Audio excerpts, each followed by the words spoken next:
Joining me today from Johannesburg, South Africa is Jon Foster-Pedley, Dean of triple accredited Henley Africa Business School, home to the largest MBA self-funded scholarship program on the continent, and founder of MBA Aid, an NGO specializing in social entrepreneurship and upliftment initiative in South Africa.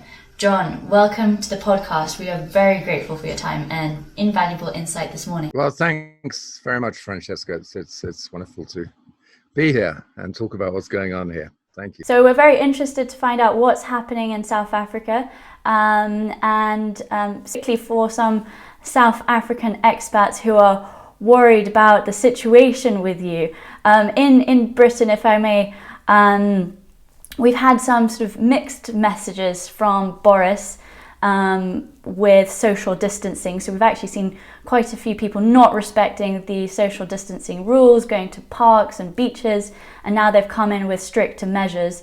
How has South Africa responded, and how has Cyril Ramaphosa's leadership been at this time? I think President Ramaphosa has been extraordinary, actually. I think his wife is a public health expert. The Minister of Health is really sound, organized in his mind and thinking, listens to advice. I think they've listened, and when everybody reacted to the Imperial College report that came out, I think President Ramaphosa listened to that and was well advised, and I think he fully understood that the situation in South Africa was very, very tricky. We're in the horns of more than one dilemma here. So his choice was, does he let it run and have an inevitable huge consequence in the population, a population that, by the way, was not well informed and in denial about this? Or did he take radical and early action based on the experiences in Wuhan and what people learned from Italy, Spain, Iran, etc., and the UK, of course? And institute a massive shutdown. And in instituting a shutdown, of course, what then happens to the economy, a fragile economy that's just had a downgrade, with people in townships who would find it extremely hard to socially distance or physically distance, as I see Trevor Noah is describing it in his interview with Bill Gates, I saw yesterday.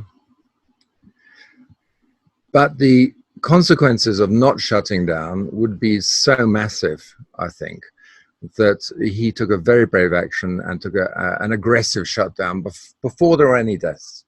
So at the very early of the curve, look, admittedly, one would argue that the testing was so poor and that the virus might have been rife in the community anyway. So he shut down the country for 21 days, called out the army in a way that was done very sensitively, actually. He did a very good press conference where he talked about the army serving the people, saving lives, with the generals around him nodding and obviously taking it in with the troops, sucking it in as well and understanding what's going on, and instituted a shutdown at about 3 days' notice, 21 days, where only essential shopping for essential food goods, medical, petrol, and essential services could continue.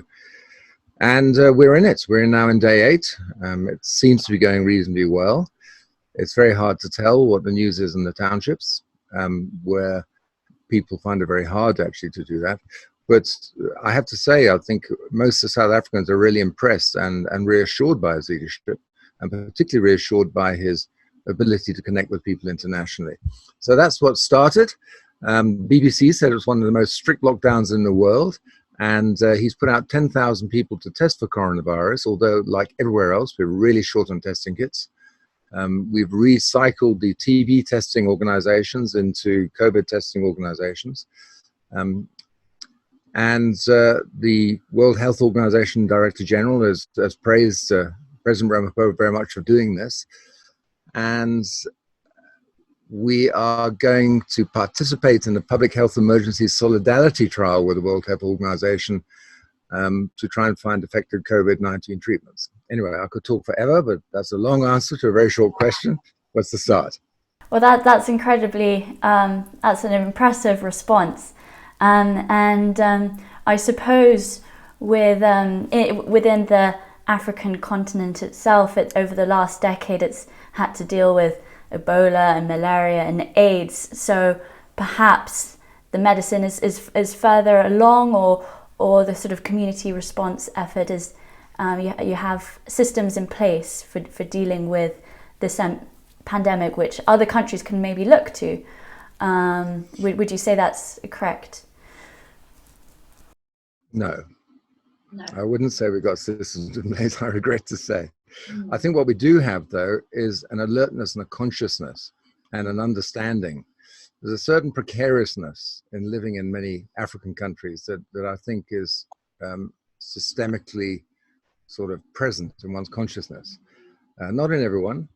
And I think we do have, though, some very good public health people and private health people and people in world organizations who've had experience of Ebola, etc. The health system in South Africa is extremely challenged.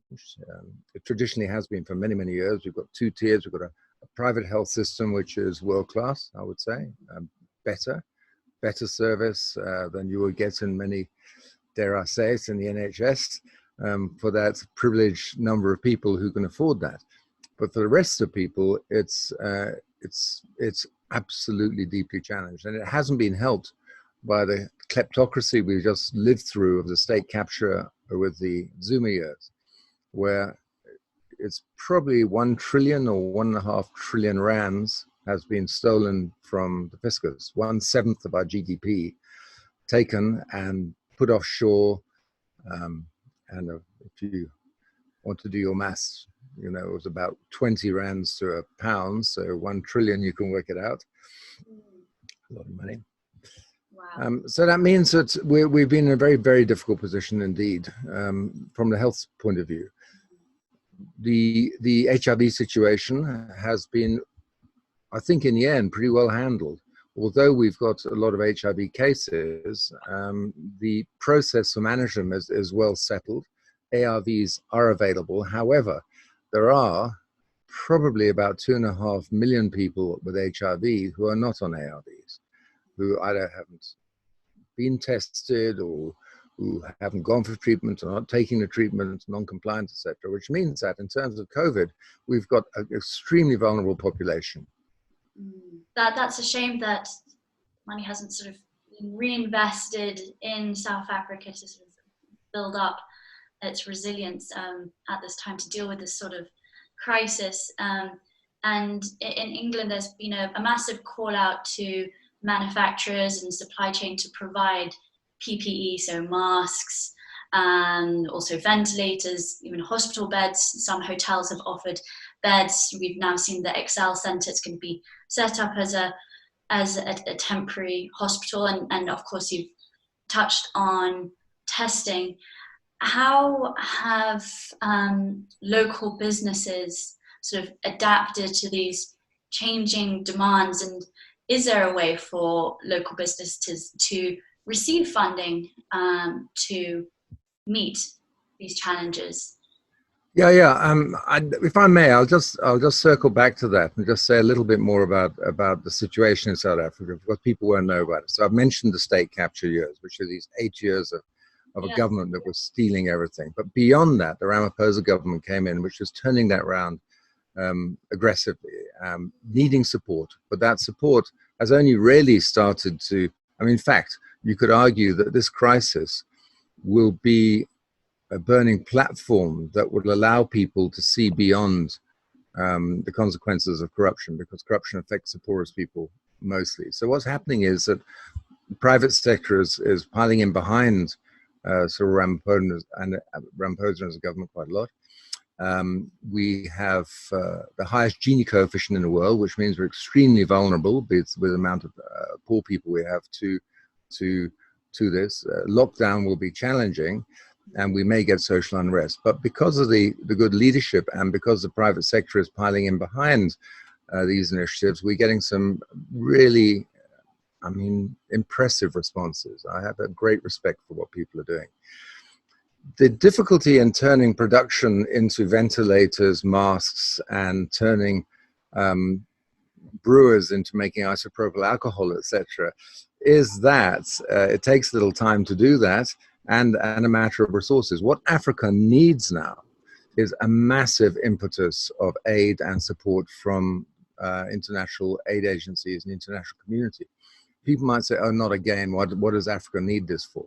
Well, Africa is a change environment now, it really has. What we've got is fast-growing economies. We've got going to be the largest, youngest workforce in the world available in African countries soon. The education rates are spiraling up. And while Africa goes up and down like this, and people see wow, that's good, and then you've got this sort of dystopian view of this dark Africa. Oh my goodness, it's all falling apart. What happens if you take a long view, if you're good with data, like the late Hans Rosling used to talk about in his book Factfulness? If you look at that, you'll see there is an irrepressible trend upwards on most measures within Africa.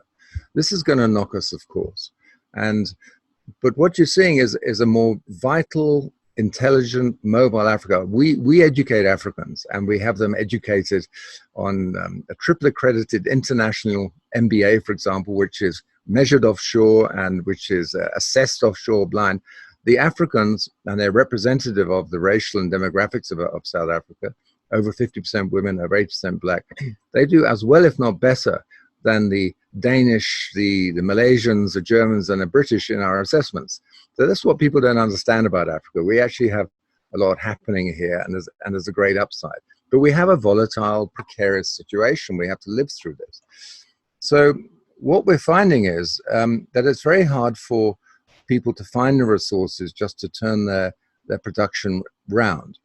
And going back to the aid situation, if we do leave Africa to suffer terribly in this, it'll knock African development back 8-10 years.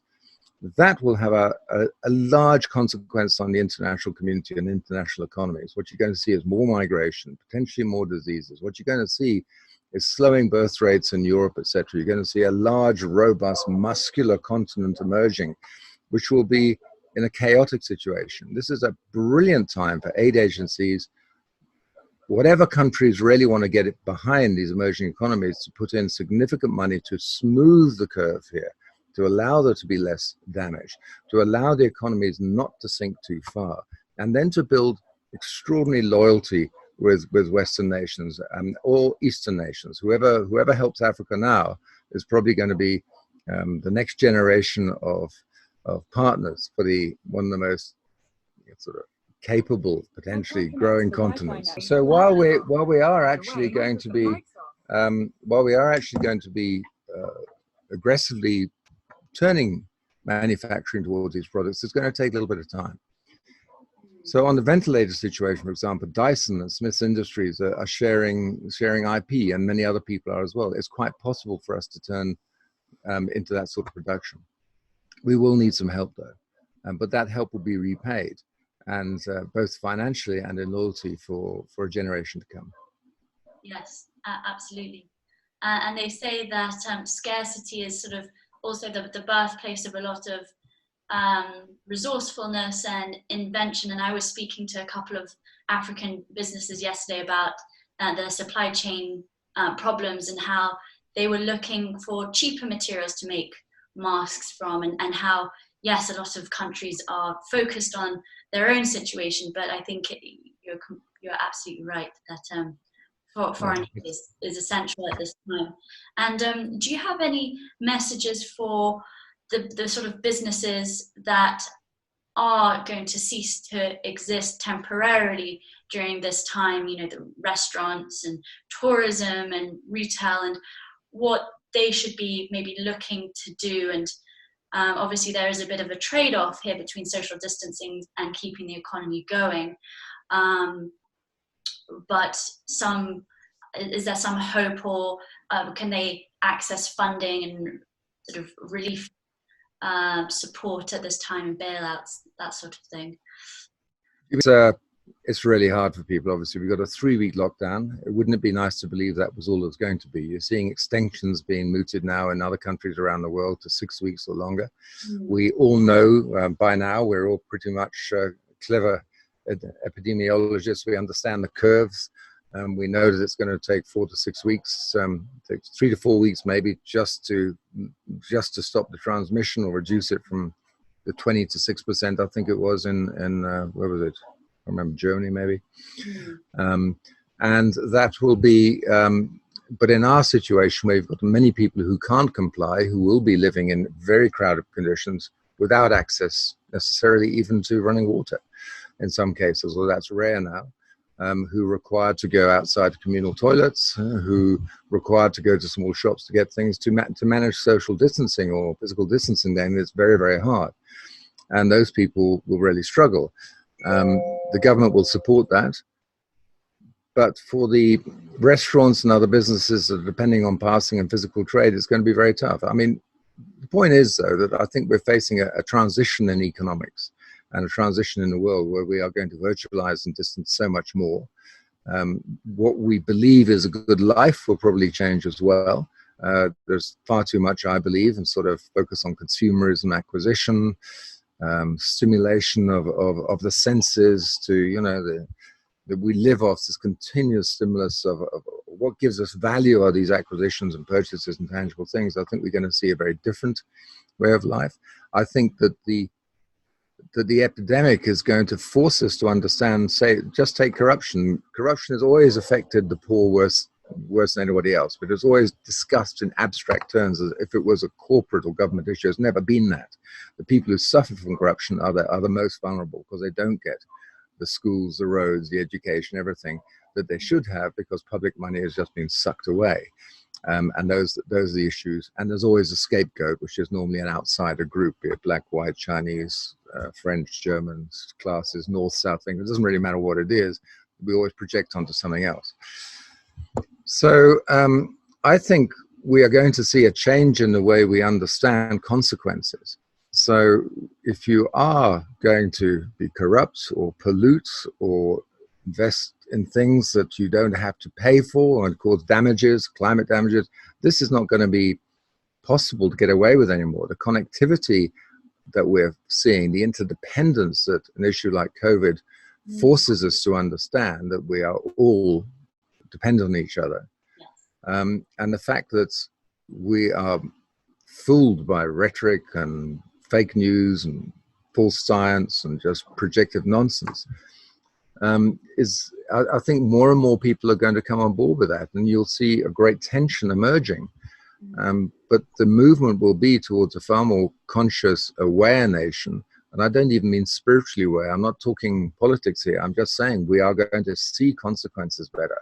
And the rhetoric will be far more robust around what the heck are you doing by causing these damages? What sort of person are you? What sort of life we're going to have? So I think we're into a new world. So the effect on those businesses, just to circle back to that, is that we are going to have to think of different ways to handle it. Firstly, we've got a glorious opportunity to understand the virtual world now. You know, in education, we've gone virtual 100%, and we did it in a week. Look, we were prepared, but we managed it. And so we managed to keep a lot of our clients. In a restaurant business, hard to understand how that's going to go. Maybe it's going to be more deliveries. Maybe they're going to be distributing centers. Maybe there's more food from home. If you've got to social distance in restaurants or physical distance, how are you going to lay them out? How is entertainment going to happen? And we know that this is going to be a year or two, but we also know that such is life. Unless we change things, that there's likely very strong likelihood of repetitions of different viruses. So I think that our world is changing.